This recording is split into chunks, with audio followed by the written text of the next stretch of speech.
Hi, I'm Emery DiGiorgio, professor of writing and first-year studies, and I currently serve as the president to the Stockton Federation of Teachers. I'm recording this to help professional staff members in the Office of Athletics understand split shifts, alternate time off, and flex time. Let's start with split shifts. Article 16 professional staff in the statewide master agreement indicates that your normal scheduled hours should not involve split shifts. This means that if you have to work late, let's say on a Tuesday till 6 p.m. or later, you should not be due into work at 9 a.m. on Wednesday. You should have the traditional 16 hours between your shifts. An occasional or accidental split shift will not cause the union to come, rattling your manager's door. However, these should not be routinely scheduled, and you should work with your manager to ensure that you have the adequate amount of time off between your shifts. There are a couple local agreements that give us some guidelines on how employee time works. So we have two agreements, one for full-time professional staff, one for part-time professional staff, that help us manage when you might need to be working more hours based on operational need. You would have the opportunity to earn what is called alternate or comp time at a later date.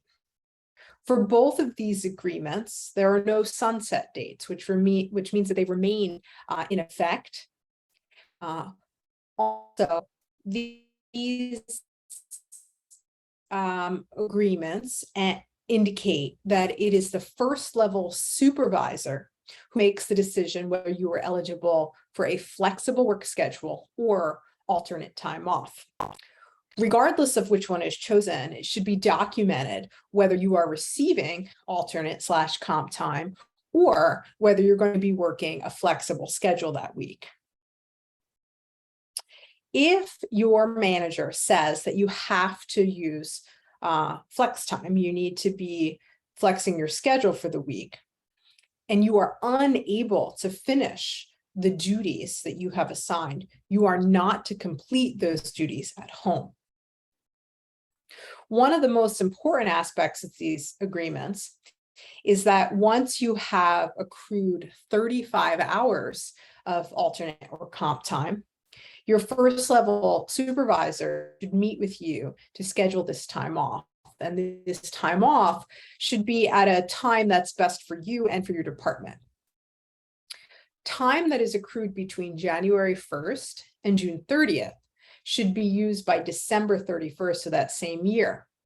Similarly, time that's accumulated between July 1st and December 31st should be used by June 30th of the next year. Okay.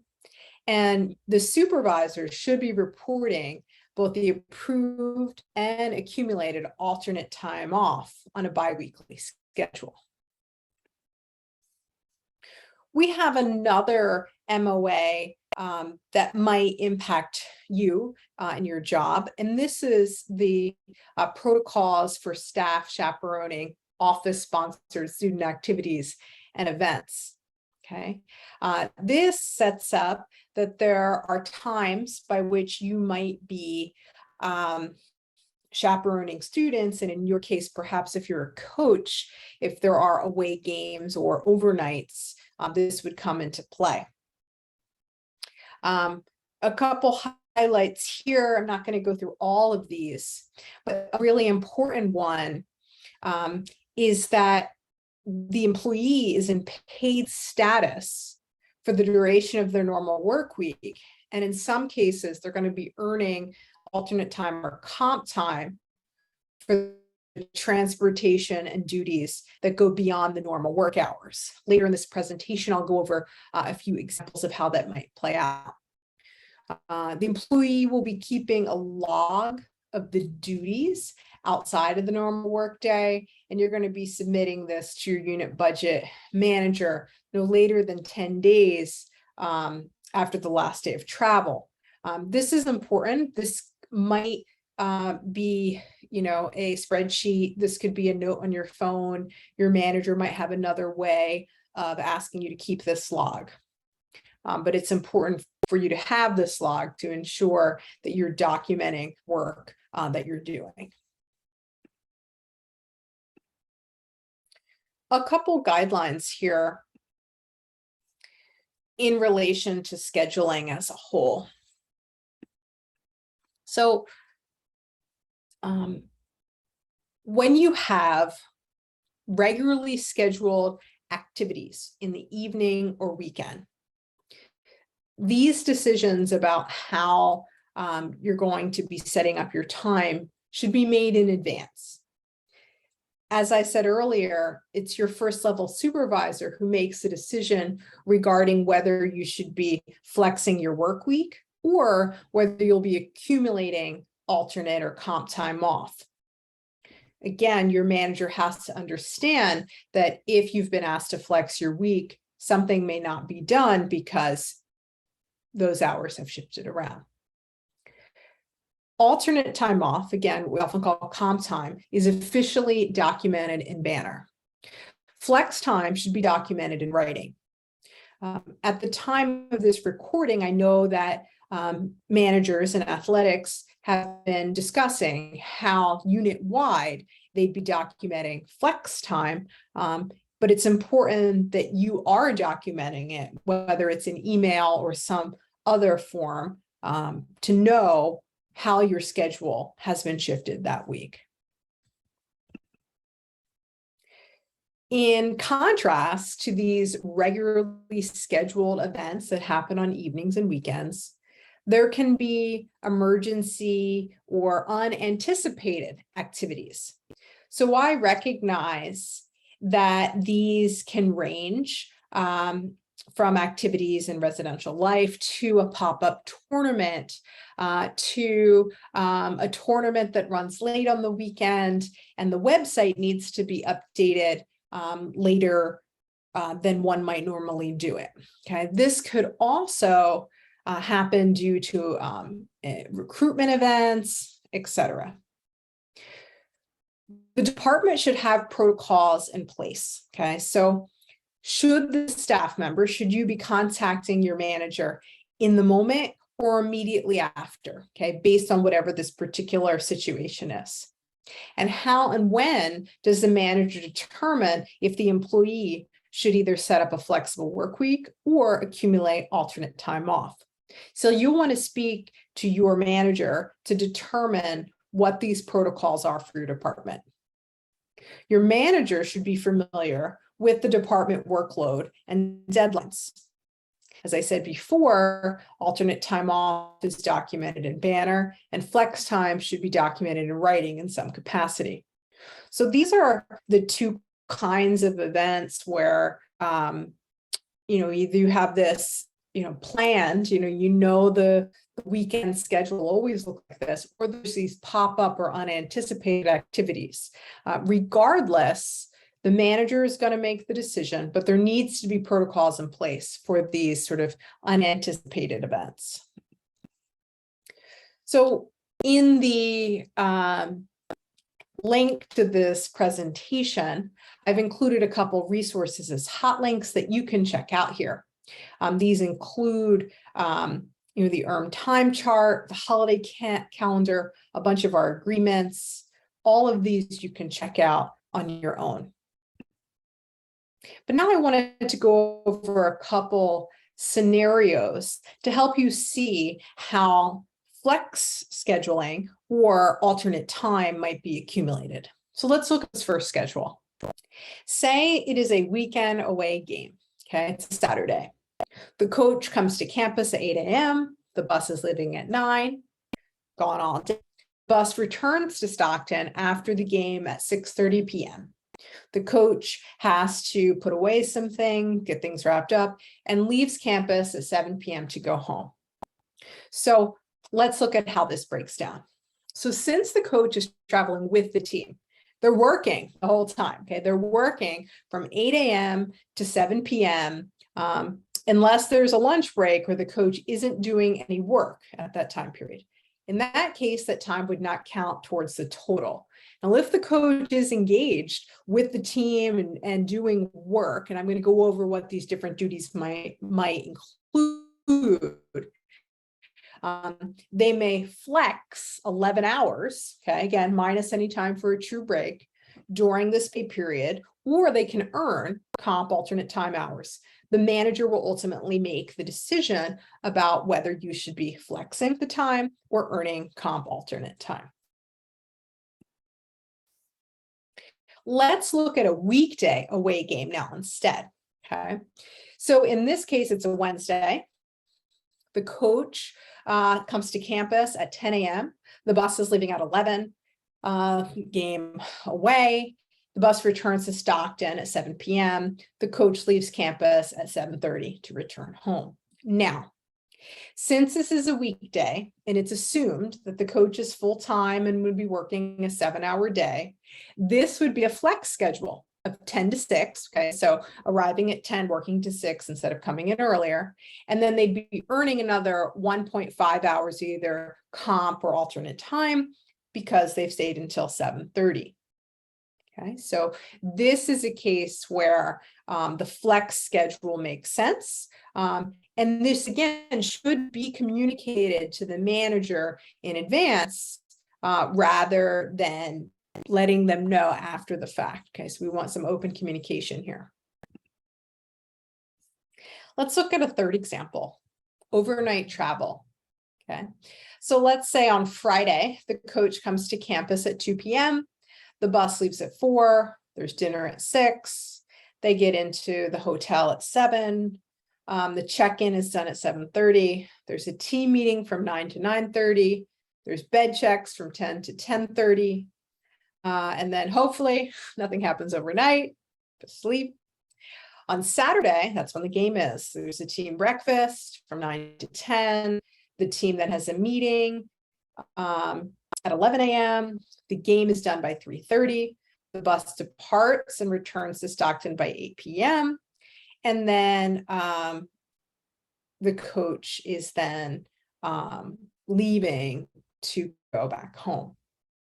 So like the other example, okay, on Friday, we would assume that the coach is working a flexible workday of 2 to 10. Okay, so right there with earning a half hour of alternate or comp time. Okay, since they arrived on campus at 2, the bed checks are done at 10:30. So they've shifted the workday, a flexible workday from 2 to 10, and they've earned an extra half hour comp and alternate time. Now, overnight, the coach is not counting any hours unless there's some kind of incident. This could be a roommate conflict, a trip to a store, a trip to urgent care, something else, okay? So if something does happen, you would be documenting that time as well. Those would be additional hours. On Saturday, the coach is working from 9 to 8 p.m. So here's another 11 hours, okay? There may be additional hours prior to 9 a.m., and I'm going to show you a slide on additional duties in a second. So that indicates that sometimes, we all know this, staff are working even when they're not with the team. And so when you're keeping that log, you're able to document if there were additional hours beyond the time you were engaged with the team. Those 11 hours earned on Saturday, your manager may say to flex those 11 hours the next week or pre-flex them earlier, or they might say, please mark them as alternative time.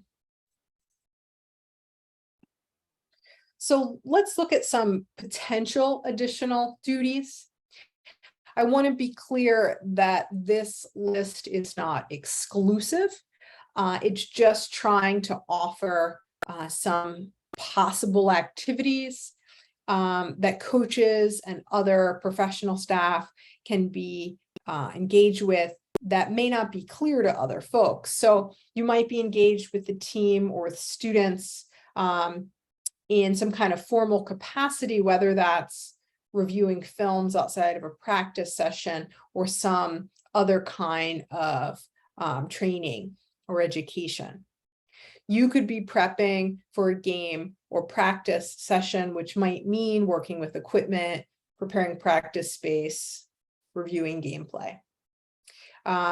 You could be talking with doctors, with other folks at the institution. You could be answering emails.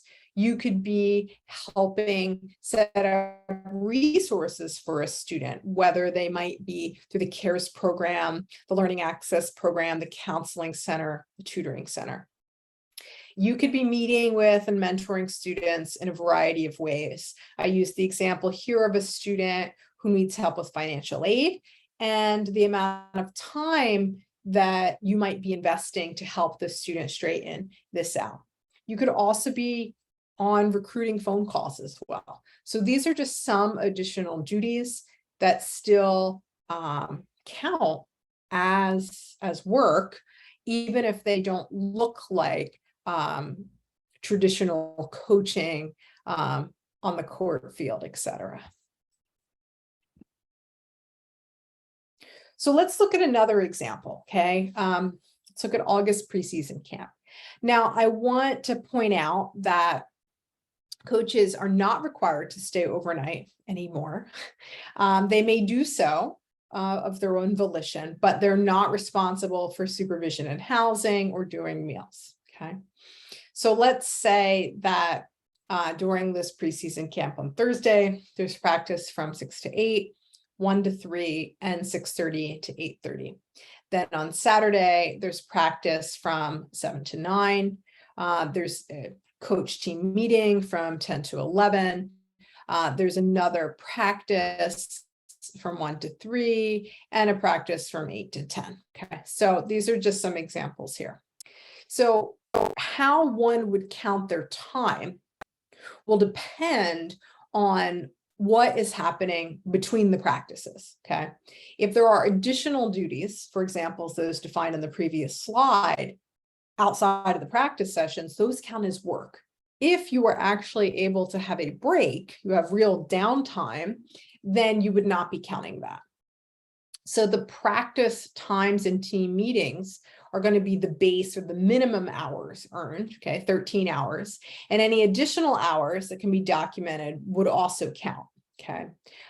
If you chose to stay overnight, the same approach to additional duties would come into play. So if you stayed overnight on Thursday and were helping students get set up with tutoring or counseling or something else, those would count as work duties, not downtime. Okay. So let's look at a larger span of time. Let's look at a spring break trip. Okay, so let's say on Wednesday, there are no games, the team has lunch together, all of their meals, the athletes on their own, there's no other team activities, and then there's a bed check from 11 to 11:30. Then on Thursday, team breakfast, games, return to the hotel, team dinner, bed checks. So I'm just giving a little snippet, a 2-day sample of a 7-day spring break trip, just to sort of give an idea of what some of those times might look like. So this is, again, an excerpt. If the coach is going to be traveling with the team, regardless of the transportation, all travel hours count as working hours. So the total amount of time is going to be based on what you're going to be documenting in that log, what's happening between game practice and team sponsored events like meals.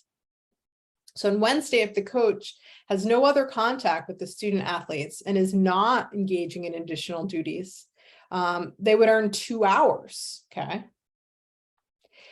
If there is additional time, whether it's mentoring, prepping for games, travel, or an incident, all that time counts as working hours.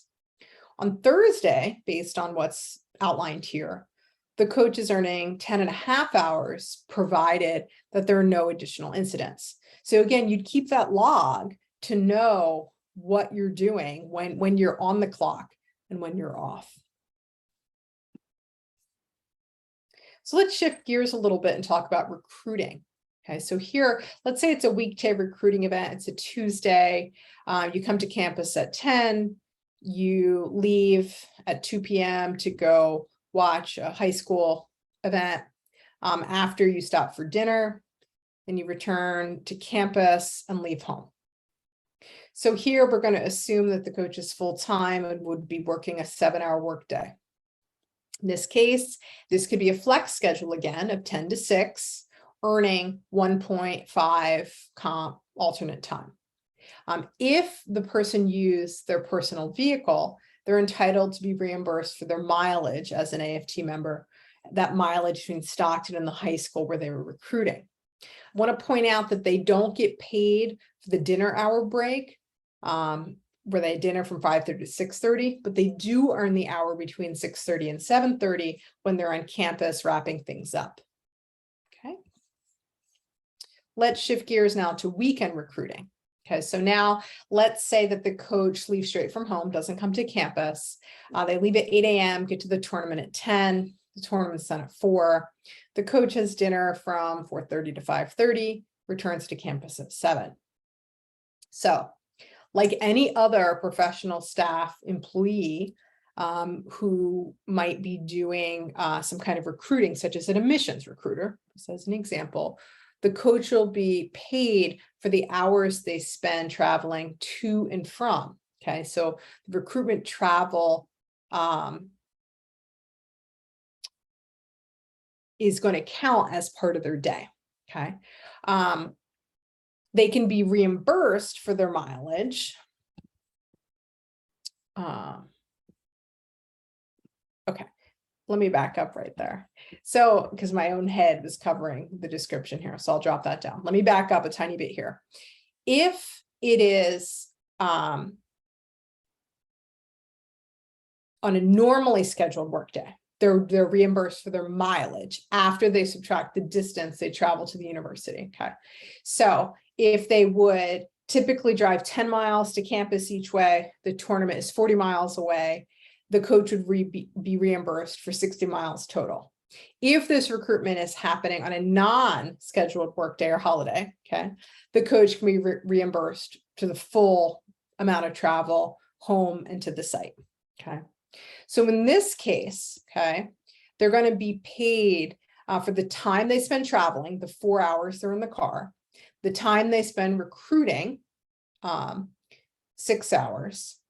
So it's a total of 10 hours. They're not paid for that hour dinner break. Okay, so here, this is a Saturday. And ultimately, the manager again might say, okay, you have this big day of recruiting on Saturday. I want you to flex time earlier in the week since you're going to be earning 10 hours on Saturday. Okay, or flex time next week. Or they might say, no, log it all as alternate comp time. Okay, regardless, as I said earlier and many other times, make sure it's documented in writing. Okay, this question comes up because sometimes individuals also coach tournament teams. So if a coach gets paid to coach a club team by another organization and is coaching this team during a summer tournament, can they earn comp time for recruiting at this tournament? The answer is yes, so long as these activities are within the NCAA guidelines, the approval is requested in advance, and the recruitment happens outside of the time they spend coaching. So basically, they can't be paid for both types of work simultaneously. They could only be paid for the additional time they spend recruiting. So if a coach who also coaches a summer tournament spends 30 minutes after their coaching gig, okay, after they spend an additional 30 minutes recruiting, the individual can earn 0.5 hours of flex or comp time. And we're at the end of the presentation. I will, as I distribute this email, this video in an email, include links to this document, links to some other helpful resources for you, and my contact information. Thank you so much, and have a great school year.